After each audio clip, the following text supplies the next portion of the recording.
এই কোর্সে আপনার প্রথম যেটা শিখবো সেটা হচ্ছে মার্কআপ।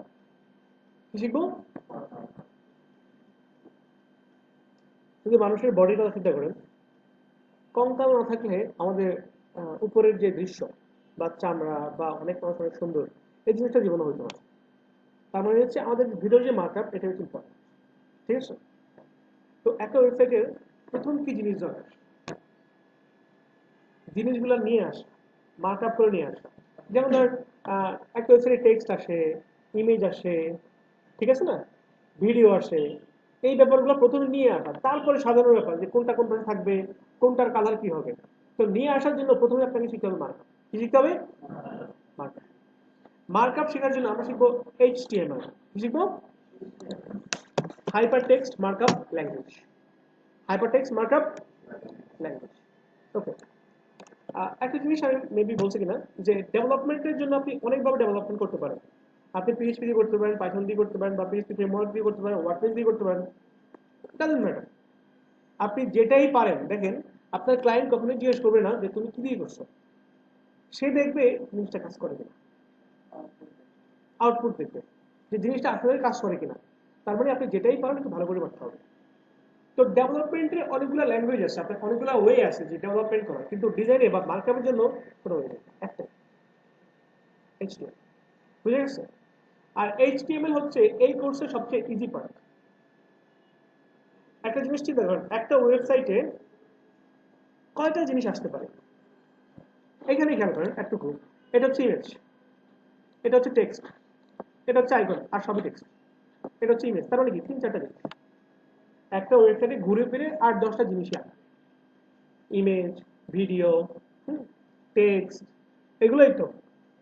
এমন কিছু আসবে না যে মানে HTML দিয়ে আমরা এগুলাই নিয়ে আসবো, মানে অল্প কয়টা জিনিস, তেমন কিছু না। অনেকেই ভয় পেয়ে যায় HTML কি জানি জিনিস। অথবা আরেকটা জিনিস আর কি, আমাদের শেখার জন্য সবচেয়ে বেশি হেল্পফুল হচ্ছে W3 স্কুলস। W3 স্কুলস আপনি টিউটোরিয়ালসে যাবেন, এখান থেকে আপনি HTML যাবেন, লার্ন HTML। এখানে এত এত টপিক আছে, এই টপিকগুলো দেখে ভয় পাওয়ার কিছু নেই। দেখেন এখানে প্রচুর জিনিস আছে যেটা লাগবেই না। এই যে W3 স্কুলসের ওয়েবসাইটে কথা চিন্তা করেন, এখানে আপনি কি কি আছে? এখানে মোস্ট অফ দ্য জিনিস হচ্ছে টেক্সট, এটা হচ্ছে ইমেজ, লোগো, এটা হচ্ছে একটা অ্যাডভার্টাইজমেন্ট, এটা হচ্ছে অ্যাডভার্টাইজমেন্ট, আর যা আছে সবই টেক্সট। ঘুরে ফিরে সব টেক্সট না? তারপরে হচ্ছে HTML দিয়ে আপনাকে টেক্সট আনা শিখতে হবে, ইমেজ আনা শিখতে হবে, এই ব্লা ব্লা খুঁটিনাটি এই জিনিসগুলো শিখতে হবে, কঠিন কিছু না। ক্লিয়ার সবাই? ওকে। আমরা ফাইল ফরম্যাট জানি, ফাইল ফরম্যাট কি, অথবা ফাইলের এক্সটেনশন কি বলুন?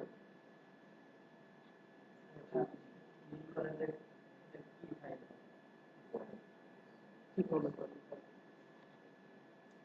ফরম্যাট হচ্ছে মেইনলি ডটের পরে যা থাকে। হ্যাঁ, একটা ইমেজের ফরম্যাট কি হতে পারে, যে PNG, JPG, JPEG, GIF। একটা জিনিস খেয়াল করেন, এই যে ইনফো ডট TXT, তার মানে হচ্ছে একটা টেক্সট ফাইল। এই ফরম্যাট দিয়ে আমরা বুঝে গেছি এটা কি ফাইল, টেক্সট ফাইল। তো HTML শেখার জন্য আপনার ফাইলের ফরম্যাট হবে HTML। কি ফরম্যাট হবে? HTML।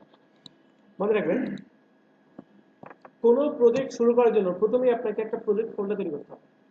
কি তৈরি করতে হবে? Project folder. ওই ফোল্ডারের ভিতরে সব কাজ করবে। তো আমি একটা ফোল্ডার তৈরি করি, রাইট ক্লিক করে নিউ থেকে দেন ফোল্ডার, অথবা Ctrl+N+W।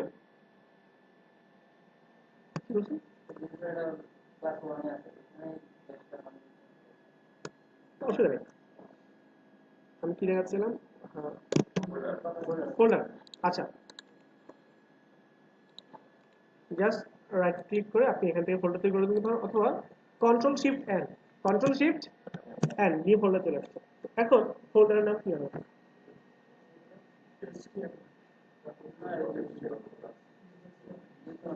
এই ফোল্ডারের ভিতরে আমরা HTML বা CSS যা সব আছে। হ্যাঁ, ফোল্ডারের নাম হবে রিলিভেন্ট। কি হবে? রিলিভেন্ট। রিলিভেন্ট মানে কি? সামঞ্জস্যপূর্ণ। সাপোজ ধরেন আপনি একটা রেস্টুরেন্টের নাম, রেস্টুরেন্টের ওয়েবসাইট করতেছেন, হ্যাঁ, এখন রেস্টুরেন্টের ওয়েবসাইটের নাম কি দিবেন? অবশ্যই আপনার রেস্টুরেন্টের ওয়েবসাইটের নাম মুদি দোকান হবে না। রেস্টুরেন্ট হবে, হ্যাঁ মানে রিলেভেন্ট হবে। ওকে, তো আমি আমাদের প্রজেক্ট ফোল্ডার নাম দিচ্ছি হচ্ছে বেসিক। কি নাম দিলাম? বেসিক। এখানে রাইট ক্লিক করে আমি এই ফাইলটা নিচ্ছি, আর ফাইল নাম হবে যে কোনো কিছু ডট এক্সটিএমএল, হ্যালো ডট, আমাদের এক্সটিএমএল ফাইল হয়ে গেছে। এখন খেয়াল করেন, বলুন। আমার কম্পিউটারে এইচটিএমএল ফাইল পাবো। ওকে, কারো কারণ আছে উইন্ডোজ 7 কার কার আছে? একজন দুজন পাওয়া গেছে। ও বেশ কয়েকজন আছে। আপনারা ট্রাই করবেন উইন্ডোজ 10 এ কনভার্ট হওয়ার। কারণ হচ্ছে আমরা যখন লোকাল হোস্ট ইনস্টল করবো উইন্ডোজ 7 এ মাঝে মাঝে কিছু প্রবলেম হয়, অলওয়েজ না, হ্যাঁ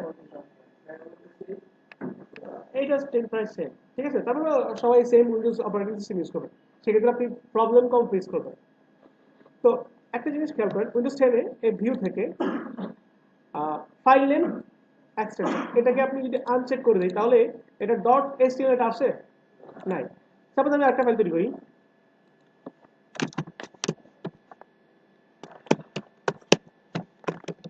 hello 2 dot html, এটা কি ফাইল?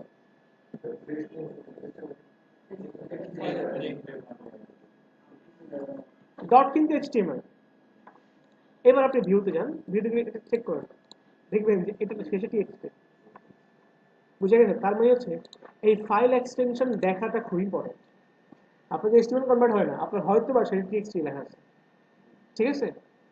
তো এটা হচ্ছে উইন্ডোজ 10 এ কিভাবে আপনি ফাইল এক্সটেনশনটা দেখবেন। আর উইন্ডোজ 7 এ কি করবেন, সার্চে এসে লিখবেন folder option.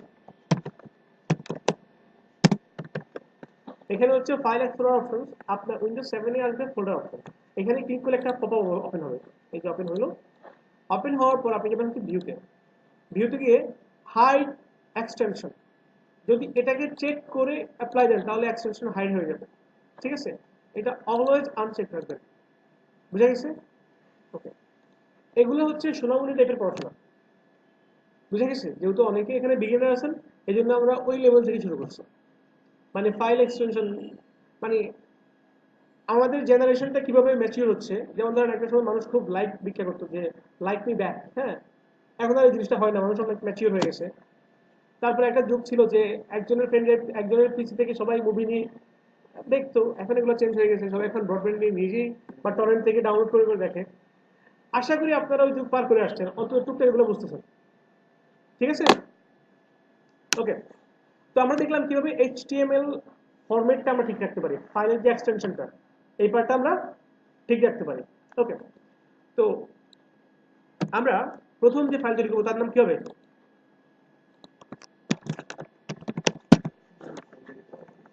Index dot HTML. এখন এইটার নাম ইন্ডেক্স কেন, কে বলতে পারবেন? হুম, মূল ফাইল, আচ্ছা, হোম পেজ কে এইচটিএমএল।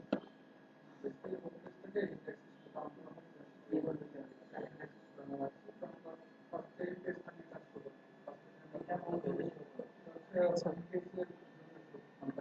মানে আপনারা যে অ্যান্সারগুলো দিচ্ছেন এগুলো হচ্ছে এক্স্যাক্টলি পার্স দিয়ে চলে যাচ্ছে, এক্স্যাক্ট অ্যান্সারটা হচ্ছে না। আহ, ব্যাপারটা হচ্ছে আমরা প্রথম যে ফাইলটা নেব তার নাম হবে ইন্ডেক্স ডট এসকিউ। ইন্ডেক্স মানে কি? সূচিপত্র। একটা বইয়ের কথা চিন্তা করেন, প্রথম হচ্ছে মলার, ঠিক আছে। আমাদের যে প্রজেক্ট ফোল্ডার এটা চিন্তা করেন মলার, তারপর হচ্ছে সূচি, এই সূচিটা হচ্ছে ইন্ডেক্স ডট এইচটিএমএল। এক্স্যাক্টলি ইন্ডেক্সই কেন, অন্য নাম নয় কেন? একটা জিনিস খেয়াল করেন, একটা ওয়েবসাইটে অনেক অনেক ফাইল আছে, যেমন ধরেন টিম মেম্বার তৈরি করার জন্য টিম ডট এইচটিএমএল, তারপরে কন্ট্যাক্ট পেজের জন্য কন্ট্যাক্ট ডট এইচটিএমএল, অনেক পেজ আসতে পারে।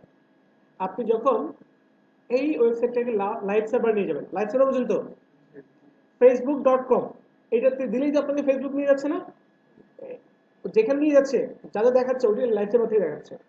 তো বিভিন্ন ওয়েবসাইটে যাওয়ার জন্য তাদের নাম লিখে সার্চ করেন না, এটা হচ্ছে লাইভ সার্ভার। আপনি যখন এই সকল কাজ শেষ করার পর এটাকে লাইভ সার্ভারে আপলোড করবেন, আপলোড করলে এখন অনেকগুলো ফাইল, একটা পূর্ণাঙ্গ ওয়েবসাইটে অনেক ফাইল থাকতে পারে।